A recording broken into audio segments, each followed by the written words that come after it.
Hey everybody, here is a video update on some really exciting things that are happening here at the church. And before we get into all of the stuff that's going on around here, I wanted to show you a couple of things. First, this is one of my two favorite sweaters. If you have ever seen me in the last 4 years, you've probably seen me wearing this sweater. And as you can see, the elbows are frayed, and if you've ever seen me wearing this and the elbows are frayed, it's not because I want to be schlumpy or wear old sweaters, but when I wear this sweater, I remember being in a conference in LA with a handful of pastors that I know, and we had a wonderful time together, and I had some great personal breakthrough with the Lord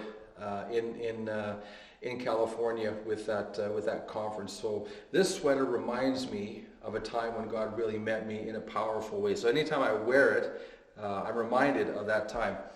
Here is my other favorite sweater. I'm going to turn it around here. This one is San Francisco, and when I wear this sweater, I'm reminded of our family trip to the U.S. last year. And it was right after Christopher graduated, getting ready for university. We took a trip down into the States, and one of our stops was San Francisco. And we were thinking, of course, it's going to be warm in San Francisco in July. So we parked at a pier, and we walked around, and we were freezing cold. We literally had to walk into a store and buy sweaters so that we could actually finish the evening and walk around. And so it reminds me of a great family trip that we took last year. When I look at my wedding ring, I'm reminded of the love of my life that I got to marry nearly 23 years ago, and the day we got married, and it's a wonderful reminder for me. I want you to take a look to your left here.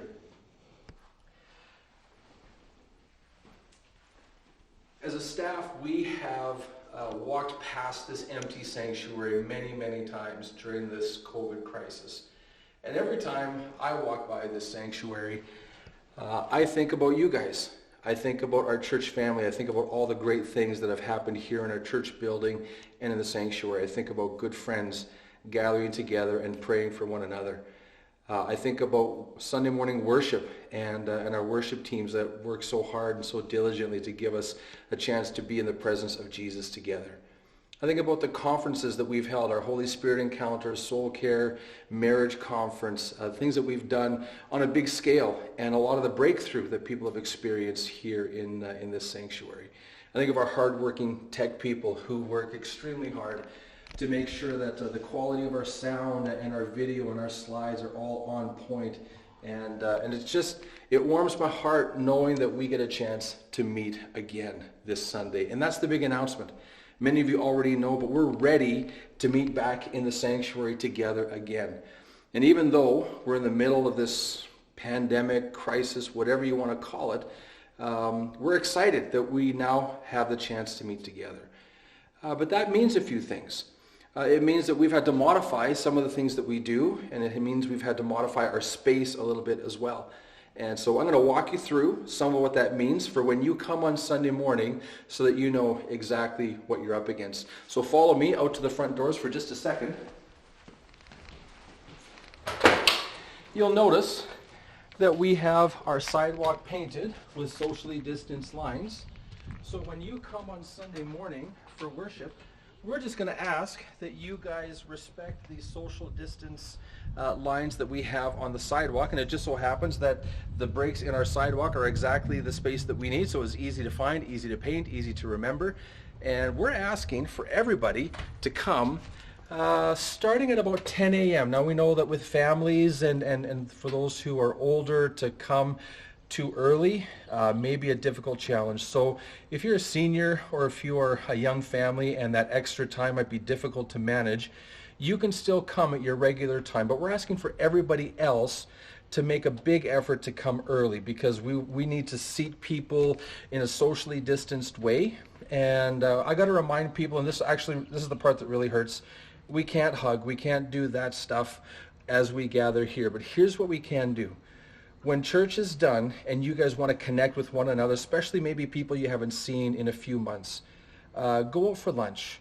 go out for coffee in the afternoon, make a date with friends to get together at somebody's house and enjoy coffee or cake, some connecting time. We're going to have a little bit more about what that means and how we can do that in a way that's super intentional about the spiritual side of things.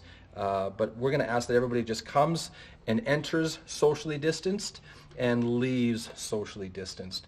We're going to have people sitting in strategic places inside the building and outside the building to welcome you, to keep traffic moving, and to make sure that as traffic leaves, that we are doing everything that we can to comply with what our provincial government is asking us to do. So let's go back inside. You can see on the floor we've got socially distanced tape as we enter, and we have arrows on the floor that direct traffic. So we're asking that everybody is going to be able to follow the yellow arrows. Every second row we have closed off, and every second row is open. That allows us enough space in between the rows for people to gather. And also, if you are a family unit, you can sit down on one end of a row, and then we're going to leave 3 to 4 chair spaces in between, and then another family can sit on the other end. So we're basically going to have a row of families down one side, a row of families down the other side, and we'll do the same thing on the other side of the sanctuary here. And if you'll notice, the arrows in the center are the arrows that go out.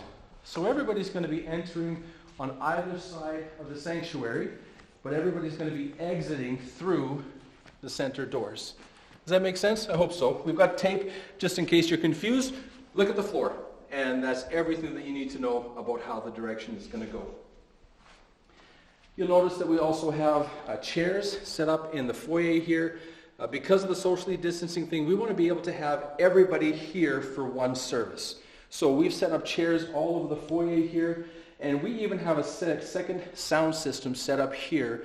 So if you would like to come and sit outside and just listen to the service, you can come, and we're going to have an area here where you can set up your lawn chair. Bring your own lawn chair if you'd like to sit outside for church, and we're going to have a speaker that's going to push the sound outside so you can hear clearly everything that's going on. So we also have that option available, weather permitting. The other thing to mention is our Kingdom Cafe. Again, because of COVID rules, our cafe is closed for orders for the time being. And once we are able to reopen the cafe, trust us, you guys will be the first to know after we find out. And we can't wait to open up the Kingdom Cafe for everybody. Okay, one final thing. Again, because of social distancing, we're asking, because our hallway it's wide enough, but it's not super wide to comply with COVID rules. So what we're asking is, if you have to go to the bathroom during church, that you simply walk up the aisle, walk down the hallway here. And because I'm a man, I'm going to walk to the men's washroom. And if this is you, you just simply go like this. You knock and you wait for an answer, just like if you're knocking on somebody's front door. And if somebody's inside, we just ask you to simply step aside and wait momentarily. And when that person exits, then you can proceed into the washroom. So we're going to have a one person in the washroom at a time policy for the time being. And once we're able to lift that policy, then we will. We also have posters set up that also show some of the COVID regulations that the government is still asking us to abide by. So if you're confused at any point about what's expected, you can look at one of these posters that we have placed strategically all around the church building. Okay, let's follow up with one final thing. When you come, if you come through the front doors or if you come through the back doors, you'll notice that we do have a sanitation station. And this is going to be a multi-purpose station for every time you come into the church. So we have these papers, which is your own personal copy of our COVID regulations. And you can keep these with you. You can take them home, put them up on your fridge, put them in your Bible, just so that you know exactly how we're handling things during this stage 2 of a relaunch. We also have hand sanitizer. We ask that when you come, you would please use hand sanitizer. We also have face masks for anybody who wants to. It is not mandatory, but because we will be singing and gathering together, it is a recommendation by Alberta Health. So we have these available for anybody who would like to use a mask for when you are here. We also have baskets here. We recognize that this is all maybe difficult to process, but we want to do the best we can. These are our offering baskets. We won't actually be able to pass a basket around, but we're just asking if you would like to give an offering on Sunday to prepare either at the table here. We have some offering envelopes and a pen, and then drop your offering in the basket as you leave, or you can prepare it in the sanctuary during the service and drop it in the basket as you leave. So those are two options. There are a couple of other ways you can give. You can give online through tithe.ly, and that's connected to our website. We also have a direct deposit option if that's of interest for you. Then it's automatic. Don't have to worry about money changing hands or writing checks or anything like that. You can speak to Keely if you would like to set that up, but that's a third option in terms of giving. I think that's everything that we need to know. That's all the detail-oriented stuff. But from my heart to yours, I know I've spoken with many of you. We are so excited to see all of you again. And we're just going to ask again that in the excitement of getting together again, that we make sure and abide by our socially distanced regulations. And we want to try and keep the contact to a minimum. The last thing to explain is what the government is calling cohort families.